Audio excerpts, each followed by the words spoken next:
సమ్మక్క సారక్క జాతరకెళ్ళిన వాళ్ళు తమ ఎత్తు బెల్లాన్ని బంగారంగా భావించిస్తారు. ఎందుకని? ఇక్కడ బంగారం అనగానే ట్రైబల్స్ ఏరియా మొత్తం అదంతా. ఒకప్పుడు మనకి పంటలు పండేవి కాదు. ఈ చెరకు అనేది అడవుల్లో పండేదని మనం అందరం చదువుకునున్నాం.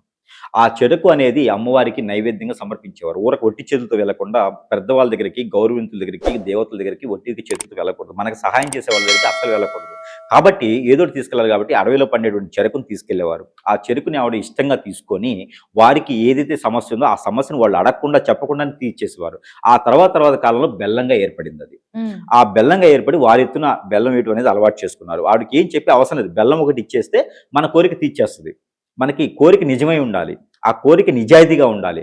అలాంటి కోరికలు ఆవిడ తీరుస్తుందనమాట. అంతమించి వేరే అయితే ఏం లేదు. ప్రత్యేకించి కారణం అయితే ఏం లేదు. అలానే ఈ రోజుల్లో అయితే గనక ఇక బెల్లం వచ్చింది కాబట్టి బెల్లాన్ని వాళ్ళు మొక్కుకుంటారు. అమ్మవారికి సైతంగా మొక్కుకొని ఆ కొంగు బంగారం చేసేందుకు మన ఎత్తు బంగారం ఇస్తారని చెప్పి తులాభారం తీసుకొని ఆ తులాభారం అంత బంగారం ఇచ్చేదనుకుంది. ఇంకోటి ప్రపంచంలో విలువైంది అంటే గనక మానవత్వం, అభిమానం, ఆప్యాయత, ప్రేమ, అనురాగం ఇవన్నీ లేవు. ఓన్లీ బంగారం విలువ ఎక్కువ ఉండేది కాబట్టి అలాంటి బంగారానికి స్వచ్ఛత ఎక్కువ ఉంటుంది. కాబట్టి ఆ బంగారాన్ని సమర్పించుకునే దానికి బంగారం అంటే అందరూ కూడా సమర్పించుకోలేరు కదా!